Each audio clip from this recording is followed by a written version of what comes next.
Hello, MavMind Collective, and welcome to another episode of the Hypno Sales Show. Today we're going to be understanding vision preferences.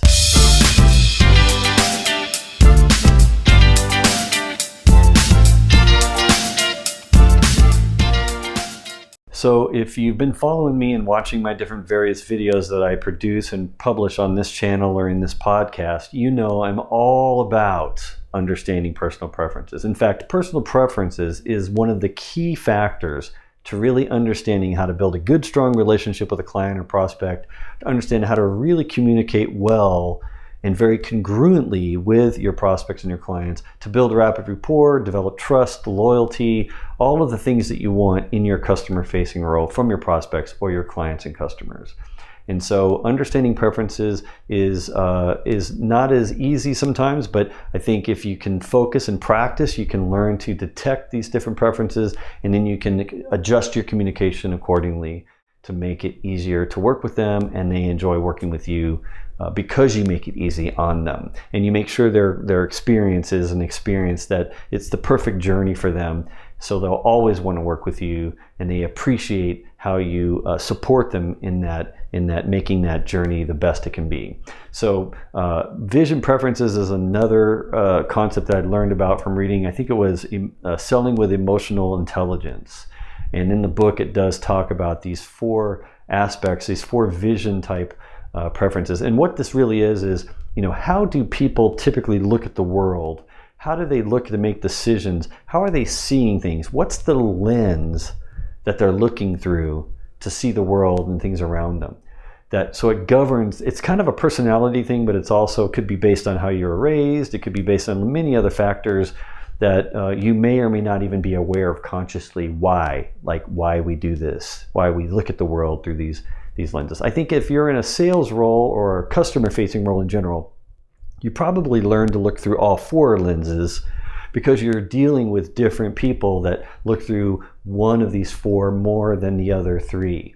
So as you work with the different people, you'll learn to balance yourself out by looking at and appreciating all four lenses that you can look at the world through, but you also want to figure out who you're working with, which lens they look through, so you can then adjust how you communicate to them to provide the support and the guidance and help them make the decisions based on that lens that they look through. So here are the four lenses. I kind of have them in a quadrant because it sort of aligns with personality tests that you might take. If you've ever taken a personality test, typically it's going to be in a quadrant, and you lean more towards one or the other in a quadrant. So you're not 100% in one corner. You have a mix of all four lenses, but you typically have a preference towards one of the four. That's the idea. That's why it's called a preference. It's not an absolute.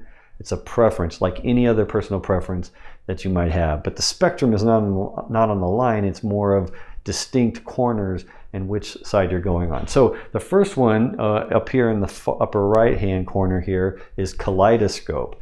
And people that look through the kaleidoscope lens typically are very, very extremely positive. They always look at the bright side of everything. They're optimistic. They only see the good things. They don't necessarily see the bad things very often. It's a choice they make, or it could be a subconscious driver. That lens is what they're used to, and they always look for the positive things. And some of the clients I've worked with that look at the world through a kaleidoscope, some of the more fun clients, because they're easy too, because they don't see anything negative, and even if you make a mistake, they forgive you very easily. So I don't know if you ever had that. Have you ever had a client that just keeps forgiving you even though you're kind of messing up? They're probably looking at the world through the kaleidoscope. They're only looking at the pot, like you're making an effort. So they're pointing out that, hey, at least you're making an effort. It doesn't matter that you messed up. Don't worry. We'll move past it. Let's just keep going. And they're just extremely positive. And so I always want to make sure that I'm reflecting back to them all the positive things that they're doing, that I'm doing, that we're doing together, and always giving them progress report to show how positive it is. Also, people that look through the lens of a kaleidoscope are very creative people too, because they're fascinated by the colors and the rarity of the kaleidoscope, because depending on how you look through it, everything changes, but it always looks cool, but it's always creative and new and fresh. So they also like a fresh and new things also. So they don't want the same old process as before. They want something new. They want something fresh. They want to be able to have a chance to see something for the first time even and have a different new experience. So when you're working with someone that looks at the world through a kaleidoscope, you want to always keep that in mind, to keep it fresh, keep it different, keep it new for them. Always look at the positive side. And occasionally, if you do need to bring up something like to balance it out, like maybe something that they're failing to see because they're so positive, you might need to remind them, hey, if we go down this direction, this other direction, it could end up being kind of a negative consequence. We may not want to do that. So you can use that to persuade them back towards what's positive by framing the behavior that you don't want to be a little bit more negative. And they typically don't want to go the negative side. They want to keep it on the positive, the kaleidoscope side. They want the pretty, fun, happy, creative side, not something that's potentially negative. So you can use that to help them see where to go based on the fact that they look at the world as if it was a kaleidoscope. Okay, so that's the kaleidoscope person, vision person, preference. The second one over here, which is the upper left-hand corner, is the telescope. So we all know these people. These are the strategic thinkers. These are the ones that look way far out into the future. They're not really concerned with now, they're concerned with the future. They're very conscious, very deliberate, very strategic, as if they were a captain on a ship and they're got the telescope and they're looking and scanning the shore to figure out, like, where are we going to dock this ship? Where is it going to ultimately land? I don't know if I see a pier anywhere. Are there rocks anywhere? So they're looking for potential problems, they're looking for potential solutions, but they're way far away and they need a telescope in order to see it. So they're going to be more concerned with the future. What can you tell them about where the product is going to be, the solution or product you provide them? If they buy it now, what's it going to look like in 3 years from now? How many people are they going to need to hire to maintain the system? How much is it going to scale? Like, they're going to be looking at all those things because they're looking way far out into the future. So you need to be aware of that and be able to identify that person and then be able to provide the answers and the support and the guidance they need to keep that vision alive out into the future, because that's what's motivating them and that's how they're looking at the world. Okay, so that's the telescope vision preference. And there's I call them telescope people. You can think of it like that. Then in the lower right-hand corner right-hand corner down here, microscope person, microscope vision, right? They're looking at every little detail. They want to get everything on a slide. They want to zoom in 1,000 times. They want to go deep into the weeds.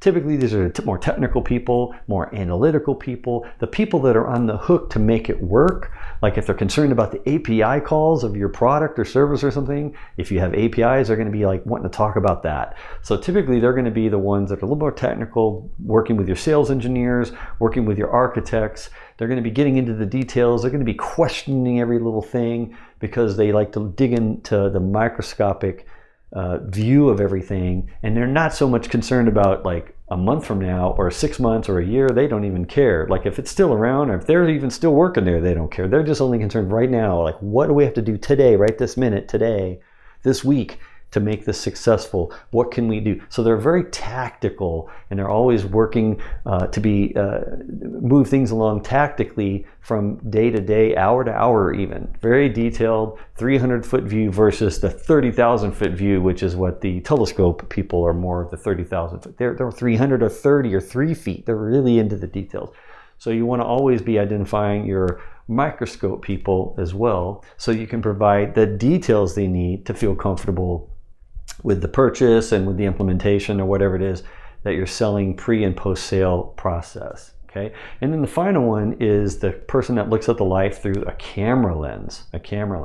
Now, it's nowadays everyone looks through their smartphones, everything's a camera. But what I mean by this is that they're looking at the relationship with you as if it was a relationship versus them buying a product from you. They're looking at the relationship and the networking with you, and it's more about being with you and working with you on the solution and designing the solution and testing the solution during a proof of concept or whatever, and then implementing the solution. But they're doing it with you as a partner. You're the vendor partner, and they want to capture each moment along the way because they're sentimental. They want to be able to look back and look at those pictures that they took of their camera to go, yeah, remember when we did this together? Remember when we had this problem and you helped me and you solved it this way, and then I came up with a creative solution too, and we worked on it together. Remember that? Like, they're always reflecting back to you the times you had in the past and they're always looking back in the past. That also means that they're also looking at the past experiences with other vendors and what they've had in the past, and they usually make their decisions based on what's happened in the past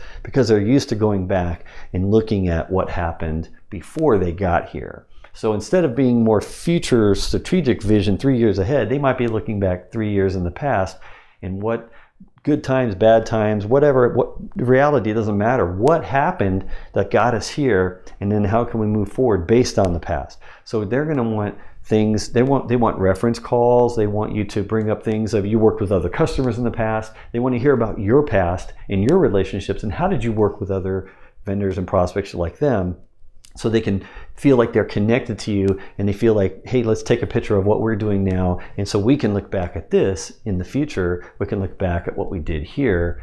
That's now. Okay, so that's what a person that looks through a camera lens is really trying to do. So you have your camera people, you have your microscope people, your telescope people, and your kaleidoscope people. And usually if you're good as a sales rep or a customer facing role, you're good at all four of these things in spotting them. And if you're working on a solution with a team, like a customer or prospect, and you have a team, you're spotting all the different vision preferences that people have, and you're making sure to communicate and change your communication to align and be congruent with each one of them to make sure they're all comfortable and they're very happy and satisfied with the results they get as you take them through and guide them through this perfect customer experience in this customer journey. Thank you for watching. I know you find value in these videos now, didn't you? And if you, like me, are in a customer-facing role, I'm wondering if you want to watch another video now designed to help you get better at what you do every day. Or not. You don't have to watch another video if you don't want to.